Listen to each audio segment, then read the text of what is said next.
Too many fragments of the Spirit have I scattered in these streets, and too many are the children of my longing that walk naked among these hills, and I cannot withdraw from them without a burden and an ache.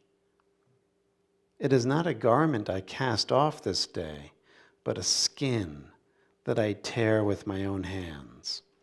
Nor is it a thought I leave behind me, but a heart made sweet with hunger and with thirst. Yet I cannot tarry longer. The sea calls all things unto her, calls me, and I must embark. For to stay, though the hours burn in the night, is to freeze and crystallize and be bound in a mold. So I don't remember who said this. It's some poet. I believe the last name is Nin, Nin, that the struggle of the sprout and the seed became, you guys know this, it became much too painful to remain in the seed any longer, and it had to sprout. Like, this is kind of what we feel, I think. Like, we hold out to the last minute sometimes. Like, the familiar, even if it's difficult and even painful, we are reluctant to give it up until we feel like we have no option, no other choice, because to stay is to die. Right? And I think, we're doing this individually, but I also believe we're doing this collectively. Like, a lot of the things that we have relied on in the past, like, they're also going through a death process, collectively, culturally, in our society. And we're having to find these new ways of expressing ourselves as a human species that is going to be, not from this idea that we're just naked apes, but that we are divinity in form. And our society needs to reflect that for all. And so what he's saying then is, we get to a point then we are growing out of these old patterns. They're constricting, they're suffocating, and we have to break out because of this higher call, this need to embark. Fain would I take with me all that is here, but how shall I? So he wants to take what he knows. He wants to take what's familiar. A voice cannot carry the tongue, and the lips gave it wings. Alone must it seek the ether, and alone and without his nest shall the eagle fly across the sun. Now when he reached the foot of the hill, he turned again towards the sea, and he saw his ship approaching the harbor, and upon her prow the mariners, the men of his own land. And his soul cried out to them. He said, "Sons of my ancient mother, you riders of the tides, how often have you sailed in my dreams, and now you come in my awakening, which is my deeper dream. Ready am I to go, and my eagerness with sails full set awaits the wind. Only another breath will I breathe in this still air, only another loving look cast backward, and then I shall stand among you, a seafarer among seafarers, and you, vast sea, sleepless mother, who alone are peace and freedom to the river and the stream. Only another winding will this stream make, only another murmur in this glade, and then shall I come to you, a boundless drop to a boundless ocean."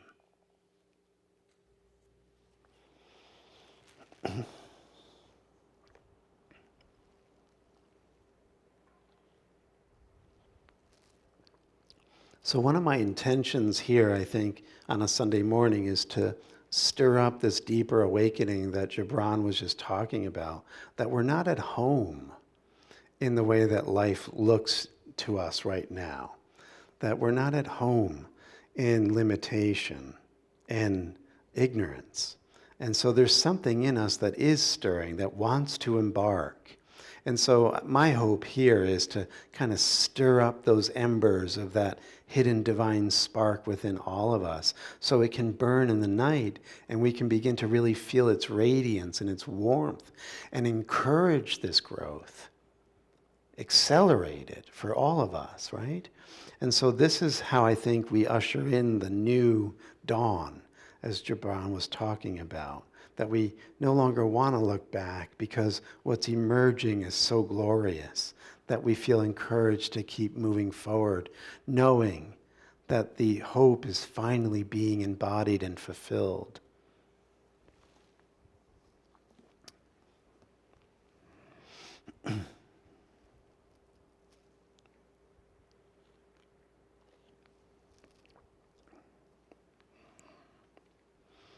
So this idea of traveling on the sea, yeah? Again, Gibran was influenced by the Sufis, for sure. And I brought this book a couple of weeks ago. This is Idries Shah's The Sufis. And for Idries Shah, he says that the Sufis are the mystical dimension in all religions. The religion, the formal religion, the mainstream form of it, whether it's Buddhism, Christianity, Islam, whatever, that's just the outer shell. Sufism, if you want to just use this as a metaphor, is the inner essence or kernel of all the religions, according to Idries Shah. So in other words, it's the experience of divinity. Right? When you get a banana, you peel the skin and you eat the fruit. When you get a nut, you crack the shell and eat the nut. So every time we experience divinity within the religious systems, according to this teaching, you're encountering that essence, that fruit. And he'll call it Sufism here. And the way that he lays out the beginning of this book is very interesting. It's a sea journey. He actually says, using a story, right? This is a fable, but it's loosely based on, I think, our lost history. And what he's basically saying in this fable is 20,000 years ago, there was this very advanced society of human beings. And they had a very different way of perceiving and understanding themselves and life. They were very sensitive to the hidden forces behind appearances.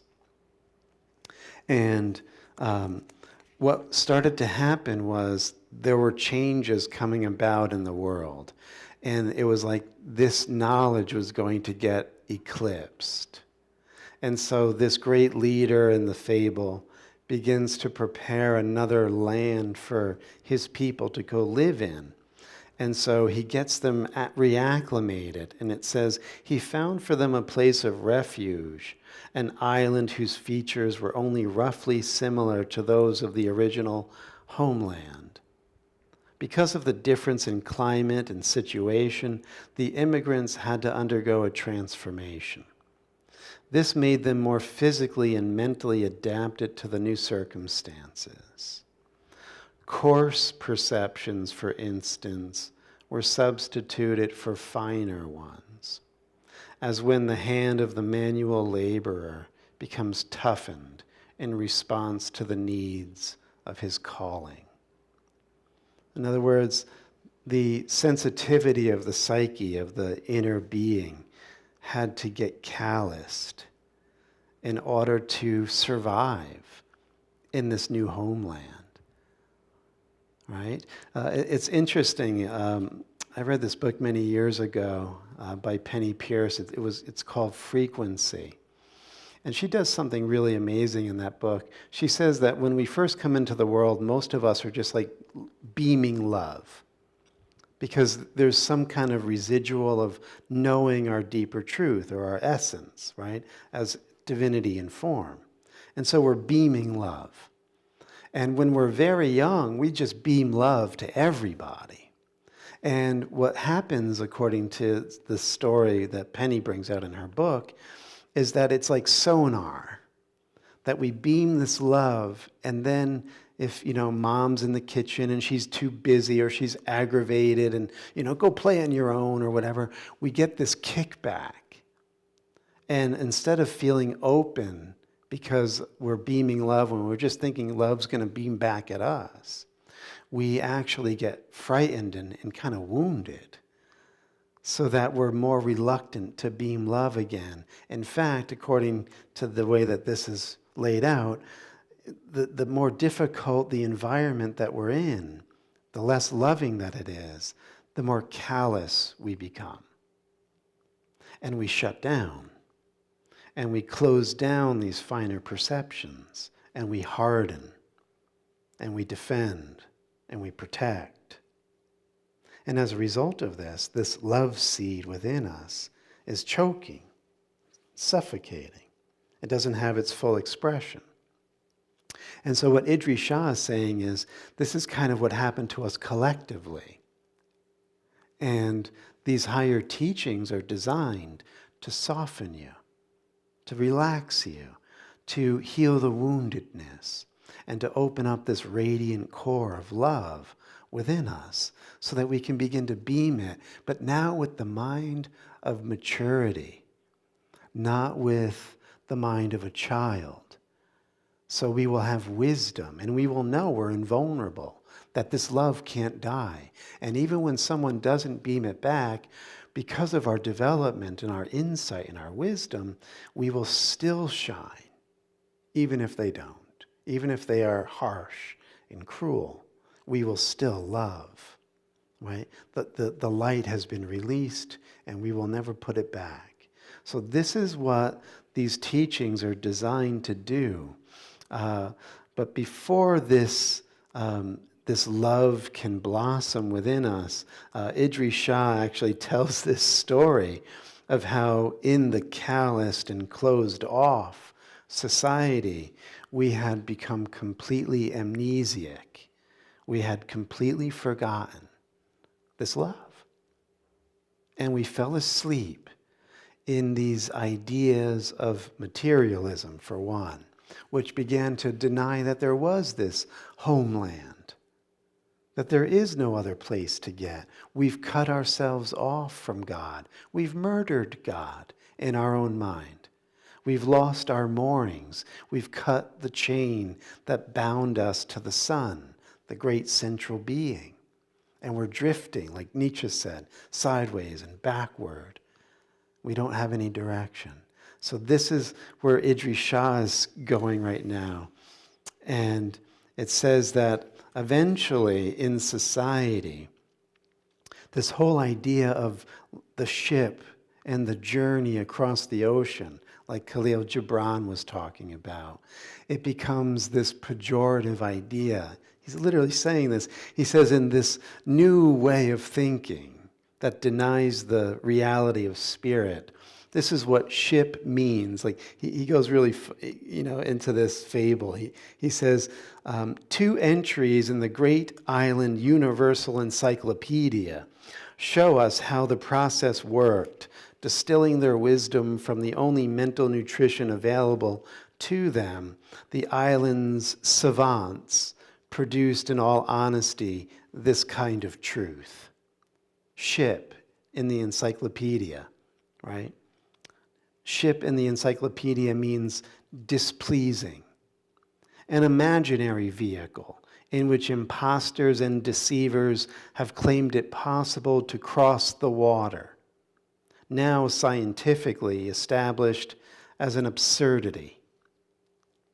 No materials impermeable to water are known on the island from which such a ship might be constructed, quite apart from the question of there being a destination beyond the island. And then it says, shipbuilding mania is an extreme form of mental escapism. In other words, the desire to wake up, to embark on your spiritual journey. So he's poking fun at our society, our culture, right? The scientism that denies the dimension of spirit. So by you wanting to wake up is you have shipbuilding mania.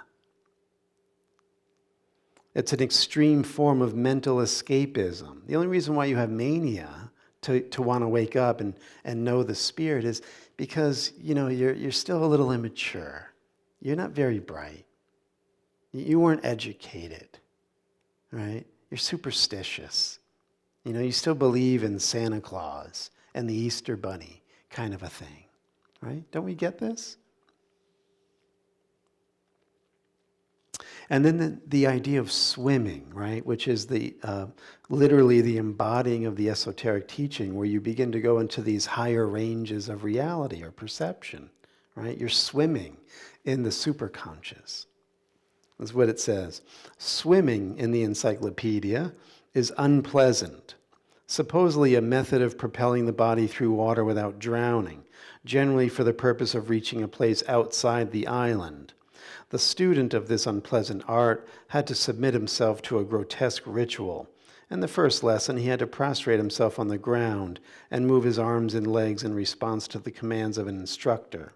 The entire concept is based upon the desire of the self-styled instructors to dominate the credulous in barbaric times.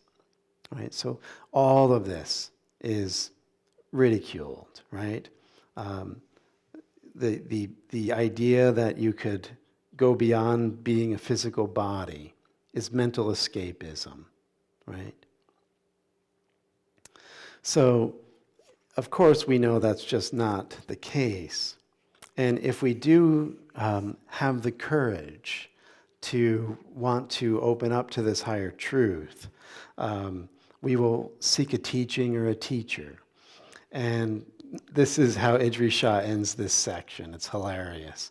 So here and there, a candidate still presented himself to a swimming instructor to make his bargain. Usually what amounted to a stereotyped conversation took place. So now the teacher comes to the master, or rather, a student comes to the master to want to wake up. So it goes something like this. I want to learn to swim. Do you want to bargain about it? Says the teacher. No, I only have to take my ton of cabbage. What cabbage? The food which I will need on the other island. There's better food there, says the teacher. I don't know what you mean. I cannot be sure. I must take my cabbage. So this is what we were talking about earlier, that when we begin to embark, there's parts of us, like Khalil Gibran was saying, that have to die off. But we're so attached to them. And we think that by letting go of these old patterns, these identities, these dysfunctional relationships, that somehow we're going to lose something truly valuable. And what's being said here is that amounts to cabbage. And on the other island, when you arrive at your higher destination, you'll be feasting on ambrosia, right? Angelic food, right? Things beyond what we could ever have here. And so we can't swim with a ton of cabbage, says the master. Then I cannot go, says the student. You call it a load. I call it my essential nutrition. Suppose in allegory we say not cabbage. Now, this is what the teacher says. So this is an allegory. It's not cabbage. It's assumptions, judgments, opinions, these limiting ideas that we think we are and that we can't live without. When we embark on this journey, this swimming or sailing, we have to let go of these opinions and judgments and cabbage. And then the student's last words to the teacher, I'm going to take my cabbage to some instructor who understands my needs.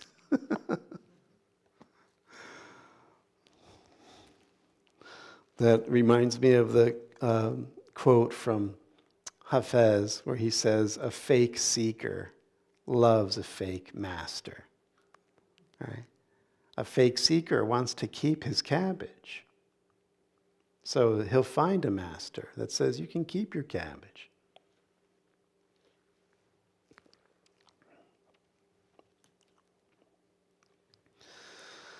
Let's take a moment.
And so we want to take this opportunity to unburden our minds from all of this senseless chatter and limiting beliefs that we carry around with us and prevents us from going into the higher waters of the superconscious or the spirit. And so we take a moment to just unburden.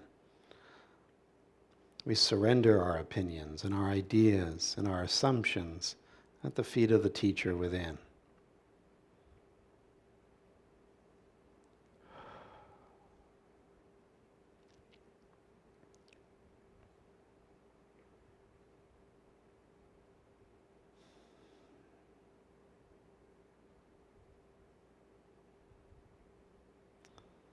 And as we let these burdens fall from our mind, we can feel this radiant kernel of love shining within the heart. This ancient memory of who we are and what our deeper purpose is, to let this love shine unabatedly.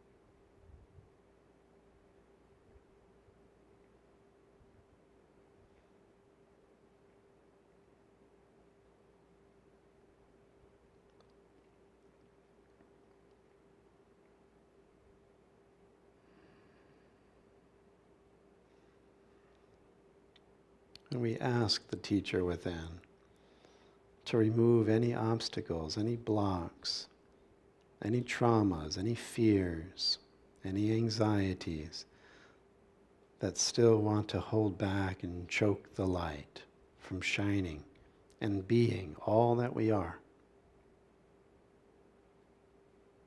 We are ready to embody our truth.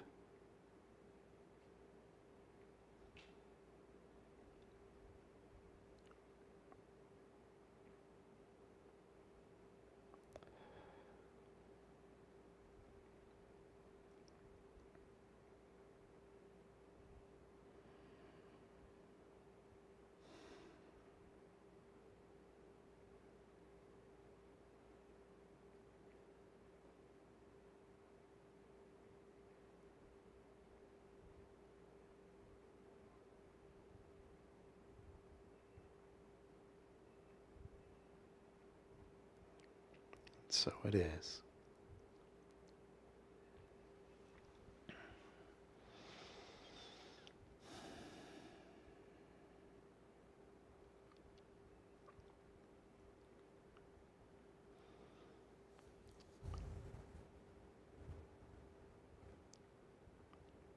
So one of the,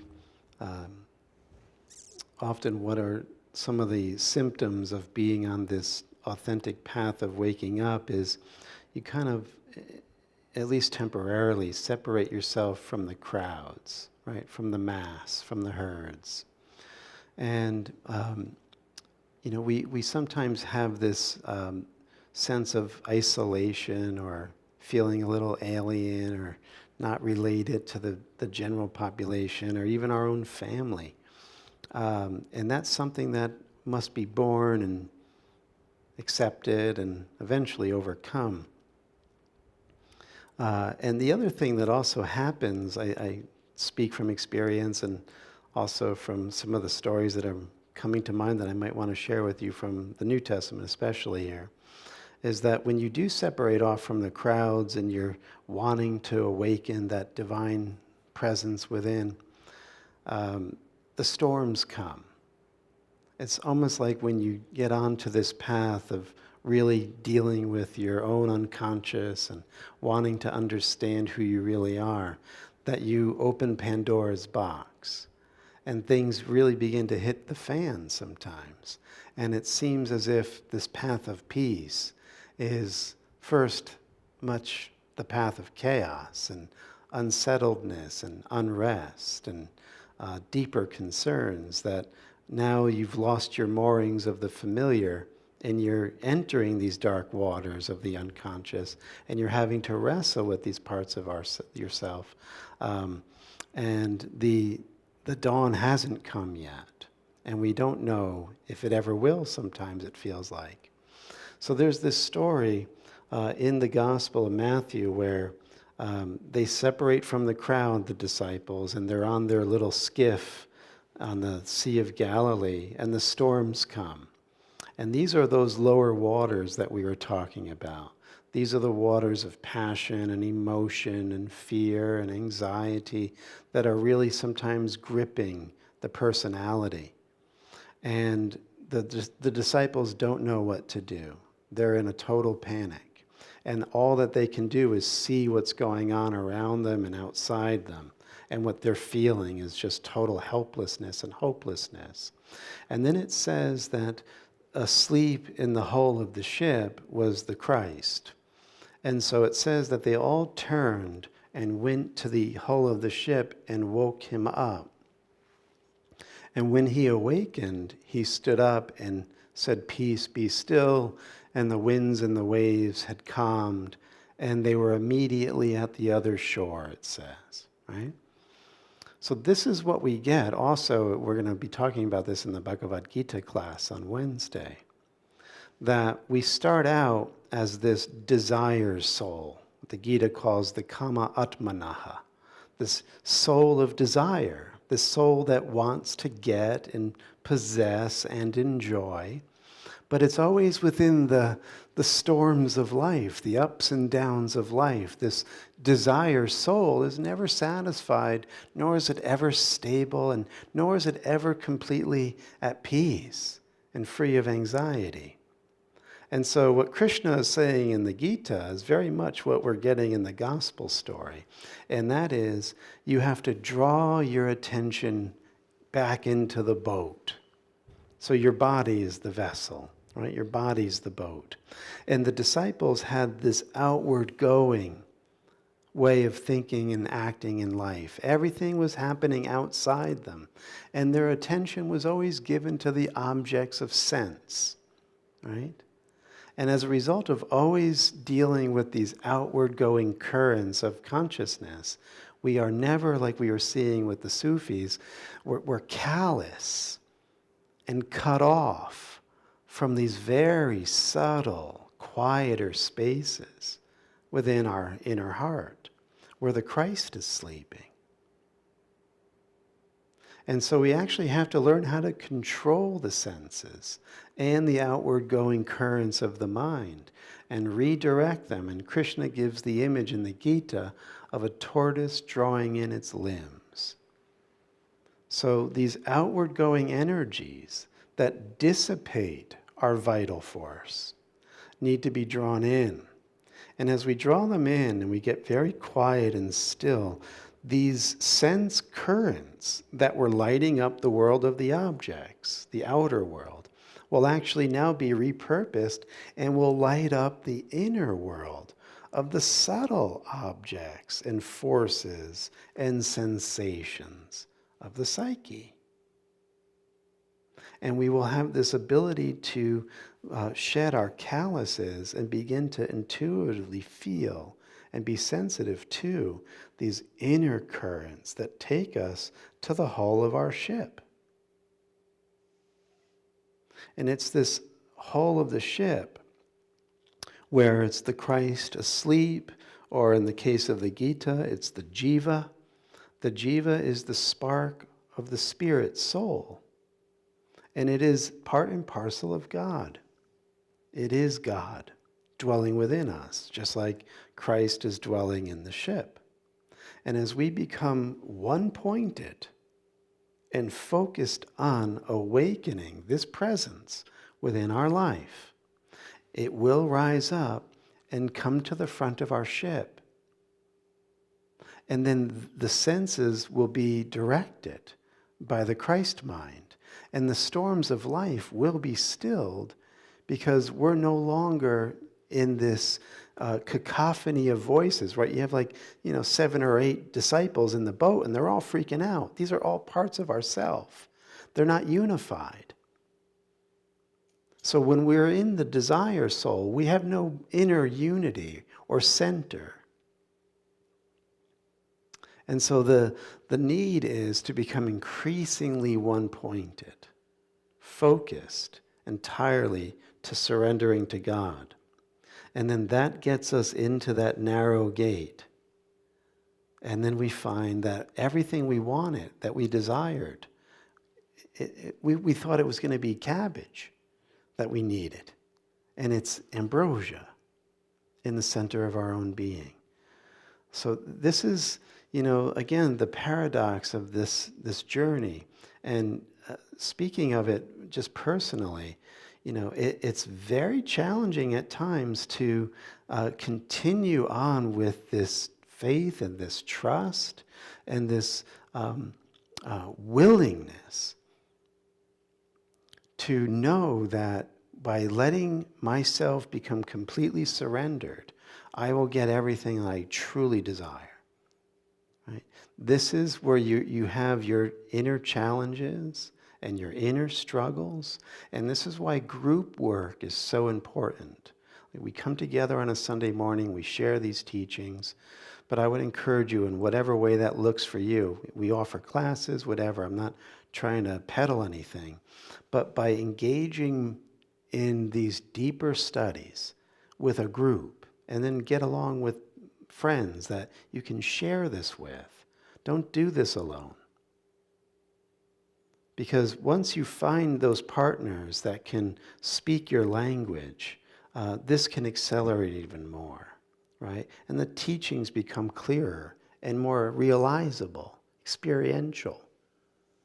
And we can quicken our pace, right? So this is the beauty of getting together, right? And the other beauty of it is, you kind of rub each other the wrong way sometimes, like either in class or if you have close partners that are on the path with you. And this friction shows you parts of you that need to be looked at, right? Or if you go away with friends, right? You spend some time in these more, isolated places where you get to really be with people undistractedly. It begins to bring out this inner junk that needs to be looked at. And that's not always easy either. But the point is once we are on the path, as we were reading in the Prophet with Khalil Gibran, it gets to the point where we reach this stage of, I don't care what I have to go through. I don't care how much it's going to hurt at first. I'm doing this. I can't live like this anymore. And that drive to get out of the pain or the limitation or the hurt or the sadness is exactly what we need sometimes to propel us, right? So sometimes you're suicidal. Sometimes you're at the place of really wanting to end your life because there's no hope. What's it all about? We in A Course in Miracles, which we study here on Monday nights, he actually says this at one point, that you have to honestly look at your life, and when you really see your life, he says you will want to kill yourself. You will want to kill yourself. And this goes right back to the beginning of our conversation, when scientism became all the rage in our culture, right? This natural science, the hard physical sciences were the reality. And we got on this Darwinian train and this idea that we're going to figure it all out, right? Then World War I hit. And this idea of the utopia was dashed. And then World War II hit. And there was no hope. Like, science isn't bringing us to the Shangri-La. It's bringing us to the mushroom cloud. It's not the tree of life, it's the tree of death. And what was born in that nexus of time when World War II hit was existentialism. Albert Camus and Sartre.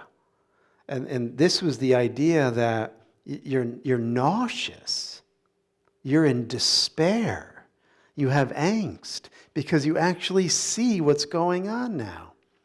You can't go back to the old mythologies and the folklore. Those are kind of fables and kiddie tales. And then we think we're mature and we're scientific, and it's just malignant narcissism run amok. And we're killing ourselves. So you get to this stage in your development where you look and you're like, there's no hope here. Everything we attempt is either, silly and outmoded, or it's going to lead to our destruction. What else is there? That's when the higher waters can come in. We can't see beyond the stars, but there's something there. That's where the higher waters can come down. These are the waters of grace. This is the superconscious. And all of these traditions kept it alive even though we were callous and cut off and had amnesia. Now that we're starting to come out of the swoon a little bit, we want our love to shine. We're finding these wells and these water sources that will take us back to the ocean. Okay? Blue bag's going to go around.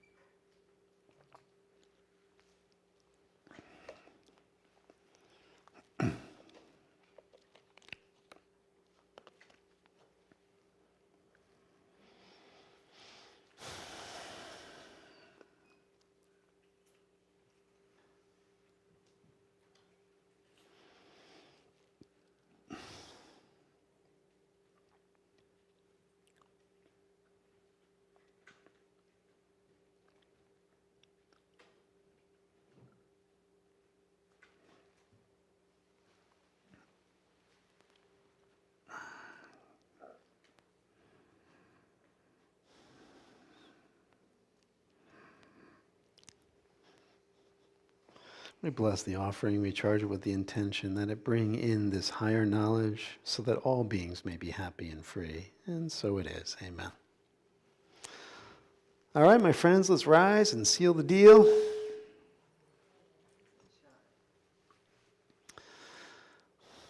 Bring our attention inward into the hull of the ship where the divine seed awaits its awakening. And as we stir up this higher truth within us, we know that the light of God surrounds us. The love of God enfolds us. The power of God protects us. And the presence of God watches over us wherever we are. God is. Amen. All right, everybody, have a great